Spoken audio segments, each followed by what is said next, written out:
The modern fighting game renaissance has been a time of innovation, expansion, and renewed competition. Iconic series like Street Fighter, Tekken, and Guilty Gear have evolved both mechanically and culturally, leaning into esports and community longevity. But as Mortal Kombat 1 becomes the latest casualty of fleeting developer support, fans are left questioning where NetherRealm Studios is taking one of the most iconic fighting franchises of all time. After less than 2 years on the market, NetherRealm Studios has officially ended support for Mortal Kombat 1, bringing this short-lived chapter of the series to a sudden close. For many, this decision marks not only the end of a game, but the potential unraveling of long-term fan loyalty and a departure from what made the franchise thrive in the first place. A polarizing experiment from day one. Released on September 14, 2023, Mortal Kombat 1 was designed as a reboot of sorts, both narratively and mechanically. The most striking change came in the form of assist-based mechanics, allowing players to call in cameo fighters to perform tag-team-style moves. While innovative, this shift alienated portions of the player base who felt the game was drifting away from the tight, grounded combat that had defined previous entries.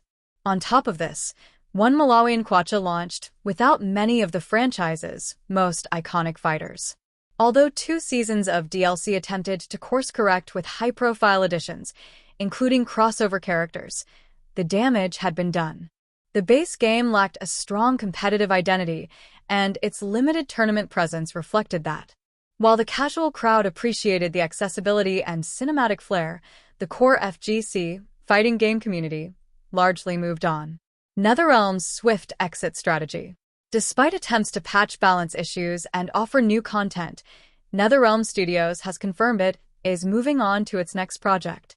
The announcement came as a surprise to some, but others viewed it as the inevitable conclusion to a game that never found a solid foothold. While the studio has a history of short support cycles, typically ending development within 3 years of release, MK1's retirement in under 2 is unusually fast, even by NetherRealm standards. Compared to games like Tekken 7, which has thrived with nearly a decade of updates, this strategy feels both out of step with the genre and deeply frustrating to fans hoping for lasting investment. There's a growing concern that NetherRealm's approach prioritizes short-term sales and rapid franchise turnover over community building and competitive depth. This isn't just about DLC. It's about the message being sent. Learn fast, play fast, move on fast. In a genre built on mastery, such a fleeting lifespan feels disheartening. What this means for the future of fighting games. This decision doesn't exist in a vacuum. The fighting game genre has traditionally been about depth and evolution. Players spend years mastering character matchups, understanding mechanics, and climbing tournament ranks. When games are shelved quickly, it undercuts the foundational design principle of the genre, the pursuit of mastery over time. The end of support for One Malawian Kwacha could unintentionally signal to other developers that longevity is optional and that fighting games can succeed in short bursts without commitment.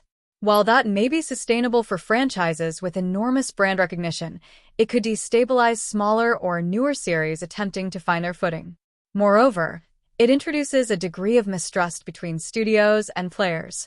If fans believe a title will be sunset in under 2 years, they may hesitate to invest time or money into it.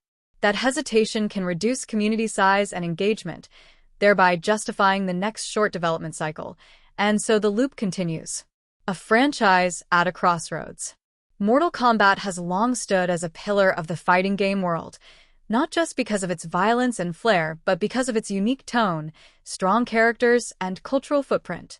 But Mortal Kombat 1 represents a misstep, not only in terms of mechanics, but in the philosophy of support. Yes, the game found an audience. Yes, it featured impressive production values. But it lacked the staying power fans expected. By choosing to prioritize the casual crowd and short-term content drops, NetherRealm may have sacrificed long-term relevance for momentary hype. Now, all eyes are on what comes next. Will NetherRealm return to the franchise's roots with a tighter, more focused next installment?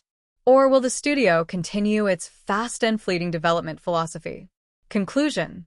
The premature end of Mortal Kombat 1's life cycle is more than a business decision. It's a signal of shifting priorities in one of gaming's most cherished genres. While the game offered flashy fun and high production values, its lack of competitive longevity and swift abandonment highlight the dangers of treating fighting games as disposable. As the genre continues to grow and evolve, players hope that Mortal Kombat can once again lead the charge, not just with gore and spectacle, but with substance, staying power, and a renewed respect for the community that made it iconic in the first place.